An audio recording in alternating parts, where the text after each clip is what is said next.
Alright guys, welcome to another amazing tutorial, and in this lesson we're going to start talking about colors because in the last tutorial I believe whenever we drew these shapes we just got plain gray and black, and those aren't bad colors, but I think we can take it up a little bit. So what I want to do is I want to show you guys how to change the color for both the outline, which we call the stroke, and also the solid shapes, which are basically the fill color. So let's go ahead and change the outline first. Now go ahead and access your canvas, and what we want to do is, well, let me see, let me think about this. Let's go ahead and change the fill color. In other words, the color that's going to be pretty much in these solid shapes like this one right here. So in order to access that, we need to access a property called the fill style. Now what this is going to do is you're going to go ahead and write a color in here like blue, and now whenever we refresh this, I won't do it right now, but blue is going to take the place of black, and now all of your solid shapes are going to be blue. So along those same lines, if we just go ahead and copy this and alter this property slightly, instead of fill style, we also have access to the stroke style. Now the stroke style is basically the color of the outline of your shapes. So whenever you draw a shape like stroke rect, this is going to be the color of that. So we'll just make that one red. So if we go ahead and save this and refresh it, we now get a nice red stroke on our stroke shape and our nice blue fill whenever we made this fill rect right here. So, okay, this is a little bit better than black, but it's not good enough. Not good enough for this tutorial. So what we want to do is we want to go ahead and actually go ahead and delete everything. Let's start fresh. So what we have now is basically a canvas that we're going to draw 2D shapes on. Now we want something a little bit better than just plain Jane colors. So let me move this over so you guys can view a little better because this is going to be good. So what I want to teach you guys how to do is apply a gradient to your colors. So the very first thing we need to do is say, okay, what we want to make is a simple gradient. So it's best to store this in variable, and I'm just going to call it G because if I type out gradient, I'm probably going to have a typo. And now what you need to do is you need to say what kind of gradient you want and where you want it to be. So of course we want it to be on the canvas, and we just want to create a linear, definitely spelled that wrong, linear gradient. I believe that's how you spell it. I'll find out later on if I have some errors. And now, whenever you're making a linear gradient, it takes 4 parameters. The first parameter is the x start value. According to the x value, where do you want it to begin? At 0. We want it to begin in the top left, so I'm just going to put 0, 0 for the top left. And now you need to write, where do you want this gradient to stop? In other words, where a gradient is basically like a fade, one color to another color. So we just say we want this to go from 0, 0 to 100, 100.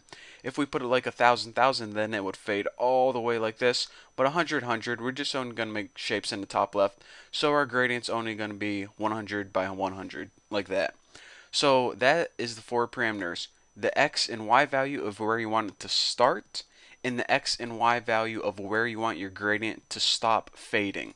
So now what we need to do is we need to say, okay, we got something that fades, but we don't have any colors yet.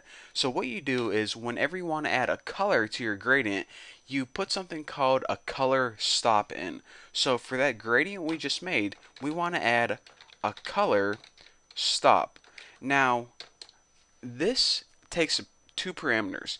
The first parameter is basically where do you want to add this color, and that takes any value from 0 to 1. So I'm just going to go ahead and write 0.0 so you guys remember. You can typically write things like 0.4, 0.6, 1. So at the very beginning, what color do I want to start my gradient out as? I'm going to start this gradient with a blue fade. And now what I'm going to do is, remember, this method right here, this function, takes 2 parameters, from 0 to 1. So if we fade one color starting at 0, and we fade another color like red at 1, it's going to start at the very beginning and fade to the very end. So it's going to start at blue and it's going to fade to red. Again, this is a very, very basic gradient, or fade as I more typically call it. So now we say, okay, we have a gradient variable that starts blue at the very beginning, and eventually it's going to end up red at the very end.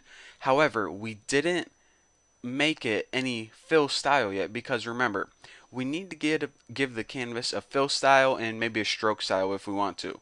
So what we're going to do is utilize what we just learned about 3 minutes ago and add a fill style to this canvas. And instead of blue or red or green or orange, we're going to set this equal to G. Now, whenever we draw any shapes that would typically just be a solid color, instead of that solid color, it's going to utilize this gradient, which is a gradient that fades from blue to red. So now the only thing we're missing is, okay, we got a canvas, a gradient, and we're telling it what color to fill shapes. Well, we actually need a shape now. So let's go ahead and hit canvas, and we'll just make a rectangle, simple rectangle. And again, what we need to do is give the start position and the size of that rectangle.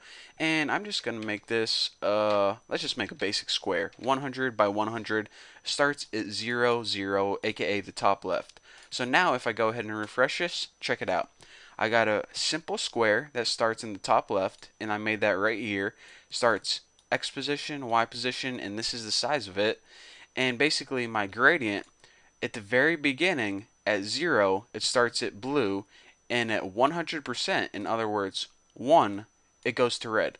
So if you were to add another color here, let me just go ahead and add something like 0.5 and make it green. Maybe this will demonstrate a little bit better what's going on.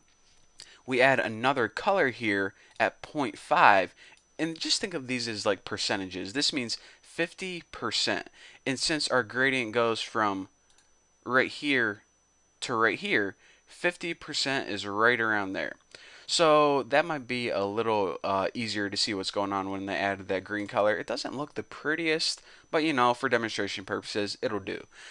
So anyways, that's all you get for this tutorial. Thank you guys for watching. Don't forget to subscribe, and I'll see you guys in the next lesson.